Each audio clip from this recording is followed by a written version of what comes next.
Hey there, physics students. In this video, we're going to review a free response question in preparation for the AP Physics 1 exam.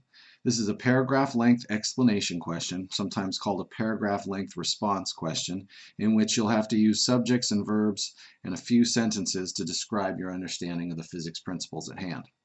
Let's read the problem. Two identical spheres are released from a device at time t0 from the same height h as shown in the figure. Sphere A has no initial velocity and falls straight down. Sphere B is given an initial horizontal velocity of magnitude v0 and travels a horizontal distance d before it reaches the ground. The spheres reach the ground at the same time tf, even though sphere B has more distance to cover before falling. Air resistance is negligible. So this is a classic physics demonstration where we drop one ball vertically and one ball with an initial horizontal velocity, simultaneous fall. So we've seen this demo before, so you should understand what's really going on. We all know that they both hit the ground at the same time, but let's see how the problem asks us to work through the solution. So the first part says, on the dots below, the dots below represent sphere A and sphere B. Draw a free body diagram showing and labeling the forces, not components, exerted on each sphere at time TF over 2, so half the time, so meaning half the time when they get down. Now, when these two balls drop from the same height, they're going to fall under the influence of gravity. So once they've fallen, once they're not touching this platform that they appear to be sitting on, once they don't have any strings on them, there's nothing pushing on them, so the only force acting on them when they're falling is the force due to gravity, or the weight force. Okay, so I'm going to go ahead and draw on sphere A. I'm going to draw a vector straight down and I'll label it mg, because that's the mass of the sphere times gravity. That's the weight force. That's the only force that acts, because it says air resistance is negligible. Sphere B, same goes for sphere B. Once it leaves this platform or whatever it's on here, the apparatus, there's no force acting on that ball other than the force due to gravity, which of course is the weight. I'm going to go ahead and draw this one in as mg. Now you could label that F sub g or mag, mbg, but let's remember these balls are identical, or spheres are identical, which means they have the same mass. And gravity, we know, is the same. They're on the same planet, purportedly, because they're in the same apparatus. So m and g are both the same, so the vector should be the same, and the value should be the same. So that's the answer to part A. Now part A, you can see, is only worth 1 point. So the other points for this 7-point question are going to have to come from somewhere else. Okay, so on the axes below, sketch and label a graph of the horizontal component of sphere A and sphere B as a function of time. Well, let's talk about sphere A first. Now sphere A is dropped from rest. It has 0 horizontal velocity when it's dropped. It has 0 velocity. It's at rest. It has no vertical or horizontal velocity. So it's going to fall straight down. So the horizontal component of the velocity of sphere A is going to be 0, and it's going to be 0 for the entire time. Now, whenever you have something on the x-axis, sometimes it's a good idea to just kind of draw it in a little heavy so you can see it. And they want you to make sure that you show what this is, and this is, of course, sphere A. Now you could label it sphere A or just A or whatever. Now you might want to draw a dotted line for one and a dashed line for the other. That's fine too. Okay, for sphere B, we know that sphere B, it is defined as having a horizontal velocity of magnitude v0 when it is launched off the platform.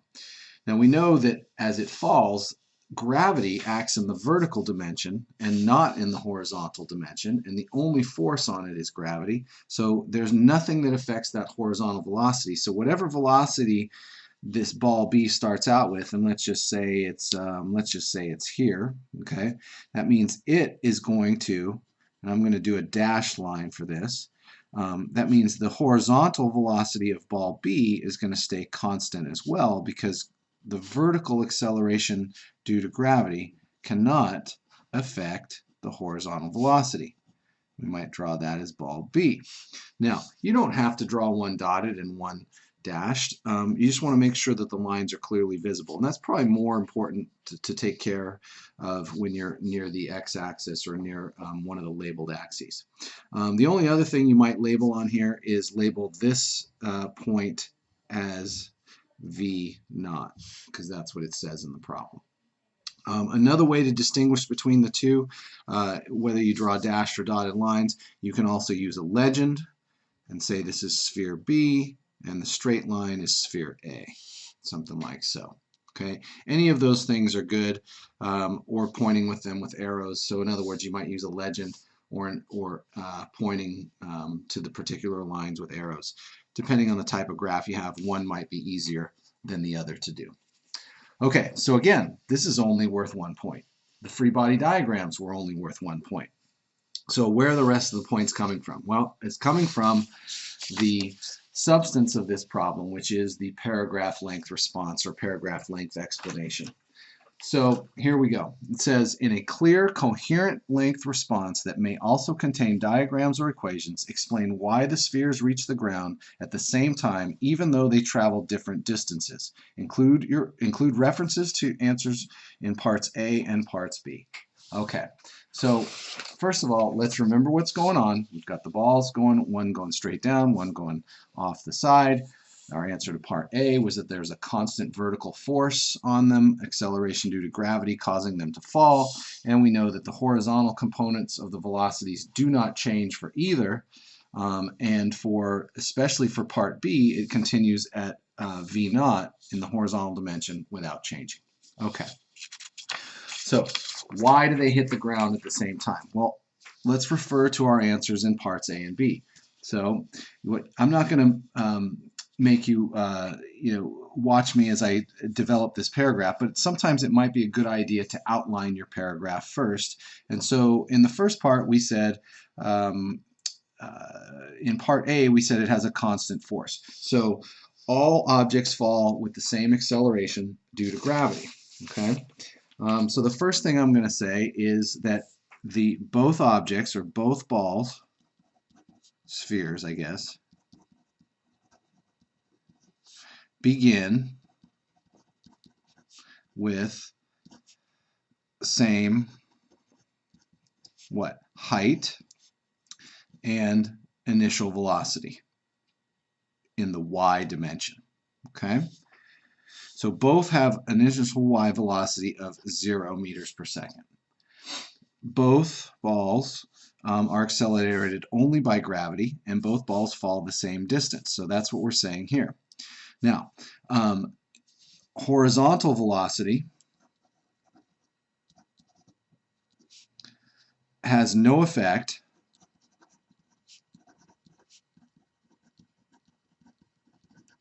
on vertical velocity or acceleration or anything else.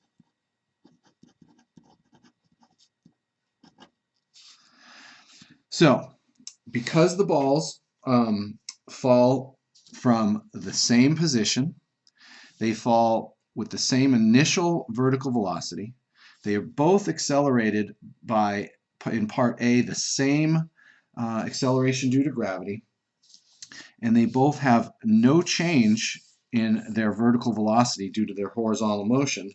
Therefore, the time to fall is the same. Now you could also it says it could contain diagrams or equations.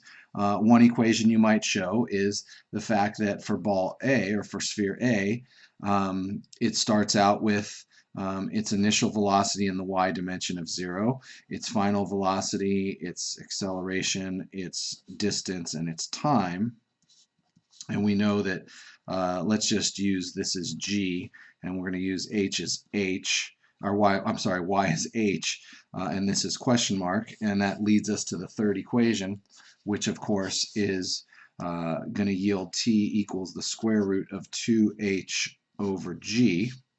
And if we look at ball B, v naught y is equal to 0, v is equal to, well, we don't know, a is equal to g, y is equal to h, and t is equal to question mark. Well, guess what? That gives us the same equation. T is equal to square root of 2h over g, and this is tb, this is ta, and those, of course, are equal. Now, obviously, you're probably going to want to write a little bit more clear paragraph, a topic sentence. They hit the ground at the same time. Support for that is that they're only accelerated by gravity. Gravity only accelerates them in the vertical dimension. The horizontal has no effect on the vertical velocity. And therefore, if they fall the same height, they have the same acceleration, there's no effect from the horizontal velocity, then the time to fall is the same. You might also include some diagrams, some equations or expressions as well. And that's pretty much it. We'll see you in the next video for question 2.